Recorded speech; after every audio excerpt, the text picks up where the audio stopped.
In the heart of the sprawling Silverleaf Valley, where the ancient roots of sycamore trees curled like sleeping giants beneath the soil, lived a badger named Bramble. Among the woodland creatures, Bramble was known not just as a resident of the valley, but as its master architect. For 7 long years, he had dedicated his life to excavating, shaping, and perfecting his set, a magnificent underground labyrinth he proudly called the Deep Haven. The Deep Haven was a marvel of natural engineering. It was not a simple burrow. Bramble had meticulously carved out 5 distinct chambers, each serving a unique purpose. There was the grand larder, insulated by dried peat to keep his winter stores of tubers, dried berries, and grubs perfectly chilled. There was the sleeping chamber, lined with layers of the softest, sun-dried moss and shed-down feathers he had bartered from the local ducks. He had even engineered a complex system of ventilation shafts that angled precisely to catch the western breeze, ensuring the air inside was always fresh, never stagnant. Every evening, as the golden hour cast long, amber shadows across the forest floor, Bramble would emerge from his reinforced entrance, dust the loose soil from his silver-streaked coat, and look back at his creation. His chest would swell with profound pride. He would often converse with his neighbor, a frantic little field mouse named Pip. "Look at those reinforced archways, Pip," Bramble would say, his deep voice rumbling with satisfaction. "I spent 3 weeks weaving those elderberry roots into the ceiling structure. The earth itself could shake, and the Deep Haven would not yield. This is my legacy. I built every inch of this with my own 2 paws, through blistering summers and freezing winters. Everything I am is in this soil." Pip would twitch his whiskers in awe. "It is truly grand, Mr. Bramble. There is no home quite like it in all the valley."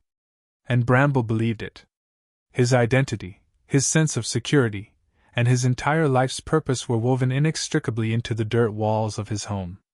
He felt untouchable, insulated from the chaotic, unpredictable nature of the world above. He had prepared for everything. Or so he thought. It began on an unusually still afternoon in late autumn. The birds abruptly stopped singing, taking refuge deep within the thorny brambles. The air grew heavy, thick with moisture and an oppressive, electric tension. The sky bruised a deep, menacing purple, and the ambient light of the forest was swallowed by an unnatural dusk. Bramble, sensing the drop in pressure, scurried down into the Deep Haven, securing his main entrance with a heavy boulder he kept precisely for such occasions. He felt a smug sense of security as he curled up in his mossy bed. Let the storm rage, he was safe. But this was no ordinary storm. It was the Great Deluge, a tempest spoken of only in the oldest legends of Silverleaf Valley. First came the wind, a howling beast that snapped ancient pine trees like dry twigs. Then came the rain. It did not fall in drops, but in solid, punishing sheets that battered the earth. For 2 days and 2 nights, the sky emptied itself relentlessly. The parched ground of the valley absorbed the water until it could hold no more, turning the surface into a treacherous, sliding mire. Far above Brambleset, the banks of the Whispering River, swollen and raging with dark, churning water, finally breached. Bramble awoke to a sound he had never heard before, a terrifying, low rumble that seemed to vibrate through the very marrow of his bones. Suddenly, a violent jet of muddy water burst through his carefully engineered ventilation shafts. Panic seized him. He scrambled toward the larder, desperate to save his hard-earned winter stores, but the earth walls, soaked through and heavy, began to groan. "No, no, no! The elderberry roots will hold!" Bramble shouted into the darkness, but his voice was drowned out by the roar of the invading flood. With a sickening crack, the ceiling of the grand larder collapsed, burying his food under tons of suffocating mud. The water level rose terrifyingly fast, swirling around his legs, freezing and violent. Survival instinct took over. Abandoning everything, Bramble fought his way toward the emergency exit tunnel. He dug upward through the rapidly softening mud, his lungs burning, his claws tearing blindly at the earth. Just as the water entirely filled his beloved home, Bramble breached the surface, gasping for air, instantly swept away by the raging current. He was battered against rocks and submerged in the freezing torrent until he was finally washed onto a high, rocky outcrop, shivering and completely alone. When the morning sun finally broke through the fractured gray clouds, it revealed a landscape completely transformed. The lush, vibrant Silverleaf Valley had been reduced to a scarred basin of brown sludge, flattened reeds, and uprooted trees.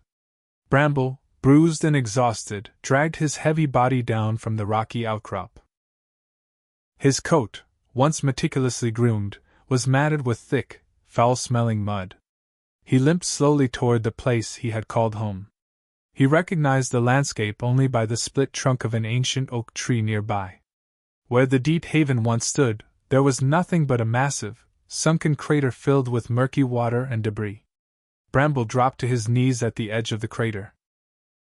He stared into the muddy water, hoping to see a glimpse of his woven root arches, a stray piece of his mossy bed, or even a single tuber from his larder. There was nothing. 5 years of calluses, sweat, planning, and meticulous labor had been erased in less than an hour. A profound, suffocating emptiness settled into his chest. He felt as though a vital piece of his soul had been violently ripped away. "I am nothing," he whispered, his voice cracking. "I worked so hard. I did everything right. I built it strong. Why? Why did the forest take it all away?" For 3 days, Bramble did not leave the edge of the crater. He refused to eat the few wet snails he found. He refused to seek shelter when light rain drizzled down. He was consumed by grief, oscillating between fierce, burning anger at the sky and a hollow, paralyzing despair. He felt entirely defined by what he had lost. Without the deep haven, who was he? He was just a dirty, homeless badger with no food and no future. He had lost his masterpiece, and with it, he believed he had lost himself. He curled into a tight ball in the cold mud, ready to simply close his eyes and let the forest reclaim him, too. On the afternoon of the 4th day, the silence of Bramble's despair was broken by the sharp, rhythmic flapping of immense wings. A massive gray heron named Silas touched down elegantly on a submerged log nearby. Silas was an elder of the valley, a creature who had seen rivers change course and forests burn and regrow over many decades. Silas stood perfectly still, his sharp amber eyes locked onto the shivering, miserable badger. For a long time neither spoke. The heron simply watched Bramble with a gaze that was neither pitying nor mocking, but deeply observant. Finally Silas spoke, his voice dry and resonant like two stones grinding together. "The mud is a poor bed, badger. And a worse companion." Bramble didn't lift his head. "Leave me be, bird. You have the sky. You have wings. You can fly away from ruin. The earth was my domain, and it has betrayed me. I have lost everything." Silas carefully preened a feather on his wing, taking his time. "I see a flooded hole in the ground," the heron said calmly. "I see lost berries. I see washed away moss. Tell me, badger, where did you lose everything?" Bramble finally snapped, lifting his head to bare his teeth.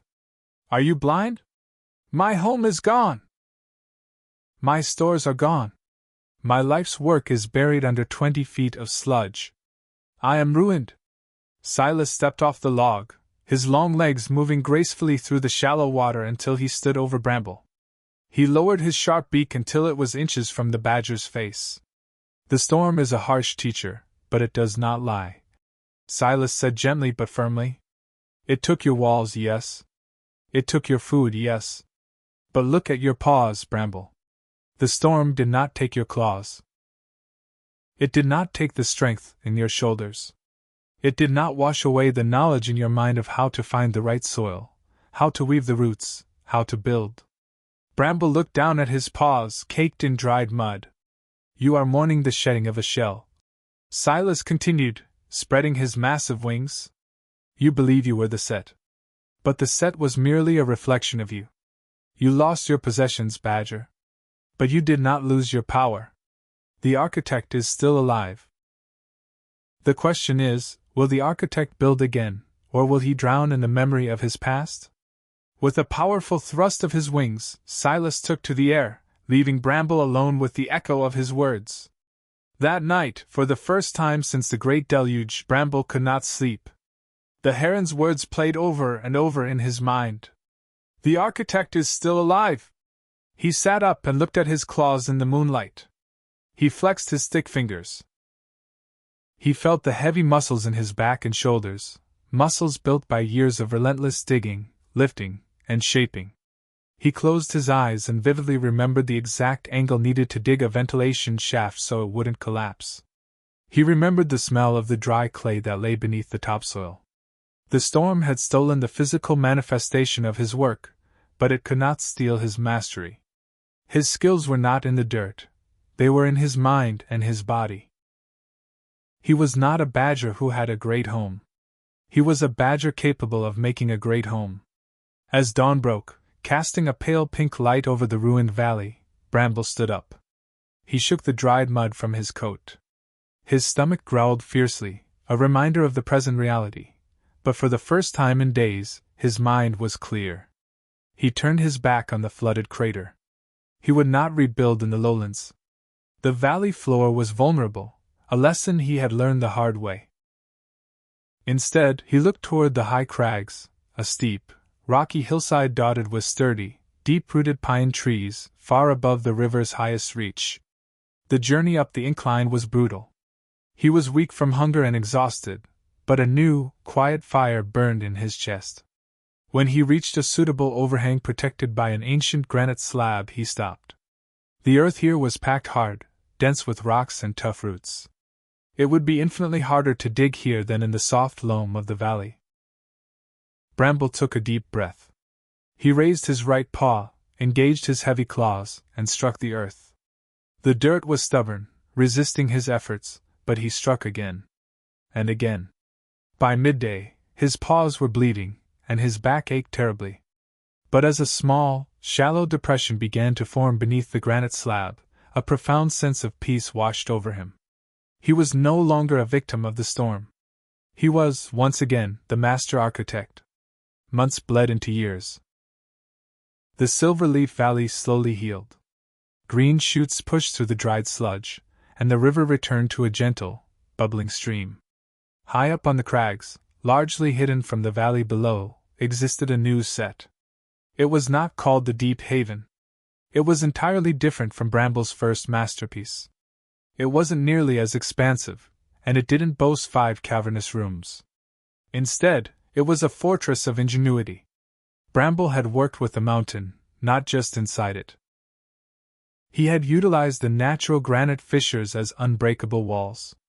He had dug his larder deep into a vein of cool limestone, creating natural refrigeration that kept his stores fresher than peat ever could.